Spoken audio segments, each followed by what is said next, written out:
Hello, and welcome back to the 16th instalment of my failed franchises series. In this series, I look at whether defunct rail franchises should be deemed as failed, whether this be their contract being stripped from them, or their franchise simply being deemed poor by the public and industry. In today's video, I'll look at the fourth privatised intercity East Coast franchise operator, Virgin Trains East Coast. Do ensure you subscribe so you don't miss the other episodes of this East Coast Mainline operator mini-series. First, let's look at how Virgin Trains East Coast, or VTEC, became an operator. Well, to fully understand the situation, you must watch my previous videos on GNER, National Express East Coast, and East Coast. National Express East Coast collapsed in November 2009 due to the company being unable to pay back the £1.4 billion it owed to the DfT. Instead of confirming the retendering of the franchise and allowing bidders to bid for the franchise again, the Department for Transport confirmed that the franchise would be state-run for a few years before then being re-privatised. This state-run company, named East Coast, operated whilst making a profit and was consistently in the top 5 train operating companies throughout its operational history. Regardless, in late 2013, the Department for Transport confirmed that the Intercity East Coast franchise would be re-privatised, and bidding began in January 2014, with First Group, Keolis and Eurostar, as well as Stagecoach and Virgin, being announced as provisional bidders, with lots of backlash from unions and passengers. In November, it was announced that Stagecoach and Virgin had won the franchise, with an 8-year contract running from 2015 until 2023. On the 1st of March 2015, VTEC began operating along the East Coast Mainline.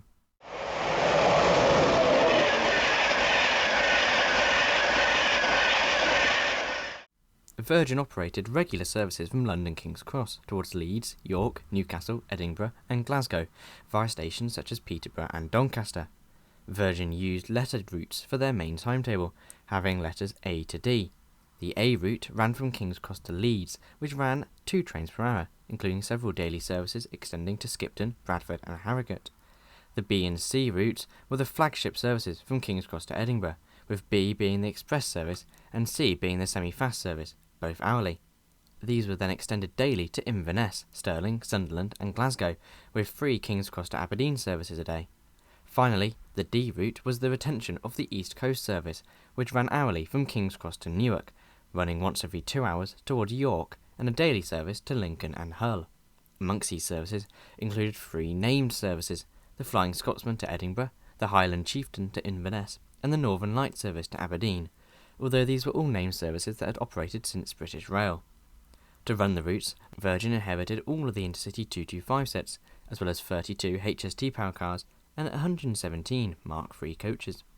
Ironically, however, the first ever Virgin Trains East Coast service was not an actual train. Instead, the 0745 Leeds service was actually a bus, due to engineering works on the first day of operations, on a Sunday. The first actual service was slightly later, from York, arriving into London King's Cross 25 minutes early, due to huge parking allowances en route. The company itself, although it promised new services, new trains and new technology, would not be a huge change in the first few years. The new Intercity Express trains, which would coincide with a new timetable, were a few years from service, so Virgin would be stuck running pretty much the same service as East Coast prior. There was, however, a big risk involved in VTEC. They had promised the government £3.3 billion in dividends, most of this relying on projected passenger growth and new businesses created by taxpayer funding improvements. Virgin also promised a full refurbishment of its fleet, costing £140 million. Apart from the issue around stability and finances, passengers were worried about the lack of competition that Virgin faced. They were, after all, now the only rail operator from London to Scotland, operating the West Coast and East Coast franchises, and there were no open access operators running to Scotland under Virgin. However, the Office of Rail and Road had realised this, and by May 2015 had accepted a proposal by First Group to run an open access service from King's Cross to Edinburgh, as well as a new company called Alliance, who wanted to bring back the old GNER brand for similar services. Sadly, both took time to get going, with Alliance eventually folding, and the First Group only started operations after VTEC ceased operations. Within months of commencing operations, Virgin had rebranded much of its stock to incorporate the flowing Virgin livery, similar to that of the West Coast operations, with the whole fleet receiving the new livery by November 2015, with this being shorter than it took National Express East Coast to rebrand just its HSTs. However, despite having a strong brand identity already formulated, this did not make anything cheaper for passengers. In July 2015, there was a report by The Guardian which suggested that Virgin raised fares silently by 100%. The Guardian accused Virgin of removing some advanced single fares, forcing passengers to pay more expensive off-peak or any-time tickets. Virgin responded to these stealth increase accusations by suggesting that they could only give away a certain number of tickets at a cheap price, and the number of advanced tickets had been reduced to cut other ticket prices by up to 10%. Despite the fare increase on some tickets, Virgin were making some improvements, such as the refurbishment of all Intercity 225 and 125 sets by August 2016. Well, refurbishment is a strong word. It was more of a light refresh. As the GNER Mallard refurbishment programme was so good, Virgin didn't actually have to do that much to make their train interiors good. They simply refreshed seat covers and carpets to match Virgin's branding, and then refurbished the toilets. Despite the small refresh, the fleet interiors were very good, and was a testament to the GNER refurbishment nearly 10 years prior. However, the actual stock, including HSD, Mark III's and Class 91s, were ageing, especially the HSD sets, which were now heading quickly to their 40th birthdays. So it was lucky that Virgin would be introducing the new Class 800s and 801s by 2018. In the meantime, £16 million would be spent on fitting 35 new engines to the HST sets, as well as gaining some HST sets from East Midlands trains. However, going back to the first year of operation, in September 2015, Virgin announced their first minor timetable change, which, although did not deliver the more frequent and faster services that was promised in future changes, did provide new services.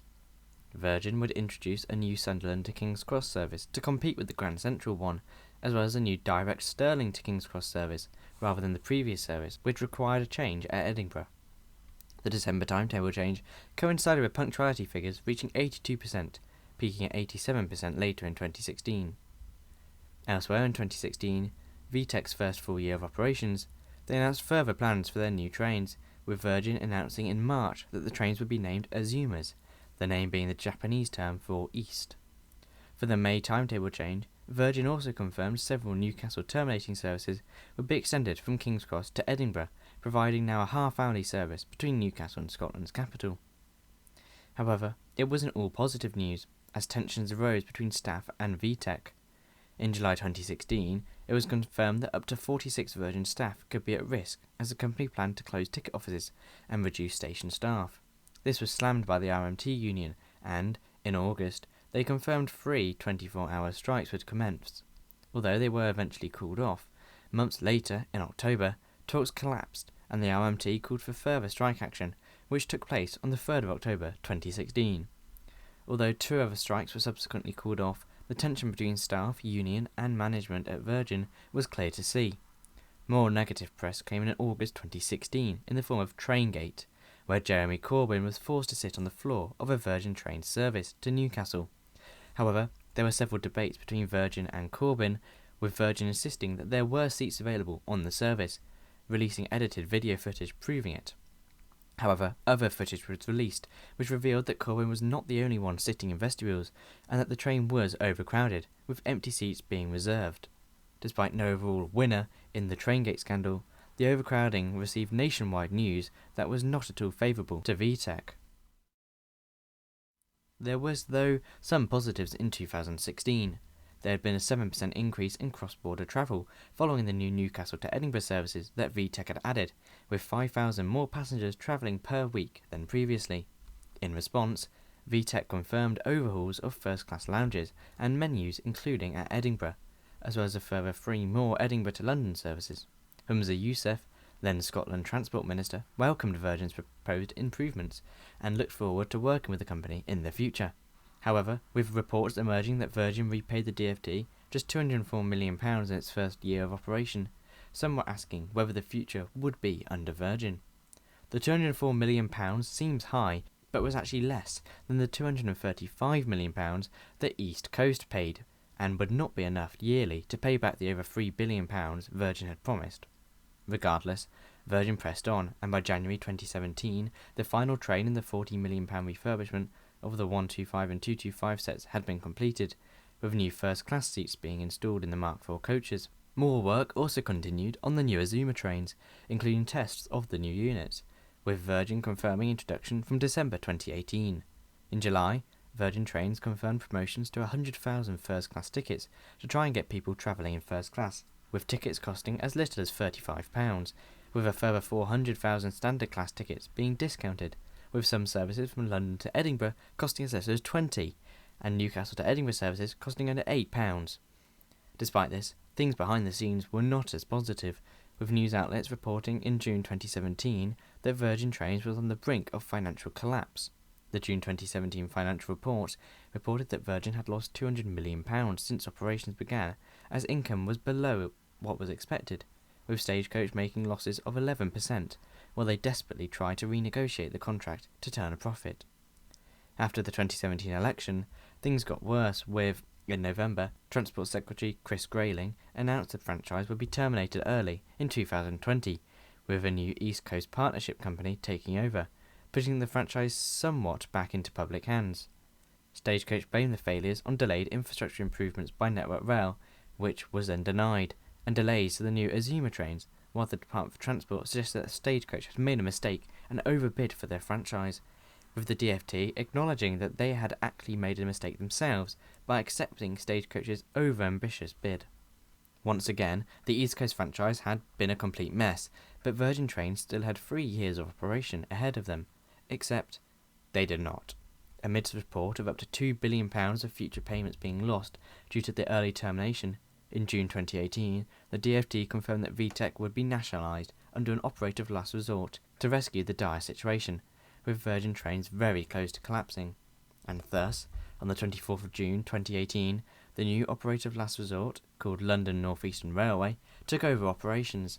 This emergency operator would be a temporary solution until services would be transferred to a public-private ownership in June 2020. However, this never happened.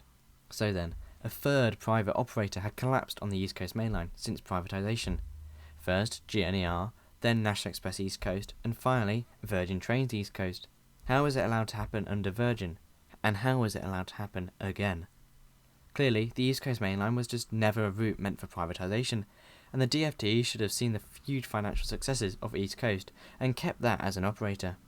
Virgin Trains overpromised hugely in their bid, as many operators did to try and get the operations. They promised too much in repayments, which crippled the company, but, as always, the taxpayer was hit the hardest. The DfT and the government should also be blamed. They should have ruled out the Virgin and Stagecoach bid after realising that it would not be realistic in terms of repayments, but the anti-rail government chose whichever bid would cost them the least, and that was the Virgin one. The East Coast private operators are a prime example of why privatisation has failed in the UK, and why I believe that nationalisation can work, as East Coast and LNER has since proven. So then, is Virgin Trains East Coast a failed franchise? Yes, absolutely. They overbid and they paid the price, but so did the taxpayer. Their franchise wasn't terrible, the management and bidding process was. The fact that they later blamed the DfT and Network Rail fully for the termination is a snobby move, and proves that private operators can be hostile and are mostly in it just for the money. So, was its replacement, LNER, more successful? Find out in the next episode. So then, what do you think overall? Am I being too lenient on Virgin Trains East Coast, or do they deserve their contract to be stripped from them? Well, let me know in the comments below. Do consider liking, subscribing and joining the channel. A special thanks to first class member Callum Martin Bell and my business owned members Andrew Bowen, Anthony Harris, Connor Gray, Craig Mitchell 43 and Lewis C21. Also thanks to Devaruni for his donations and membership. Thanks so much for watching. Check out my Twitter, Discord and Instagram in the links below, and I'll see you soon. Goodbye.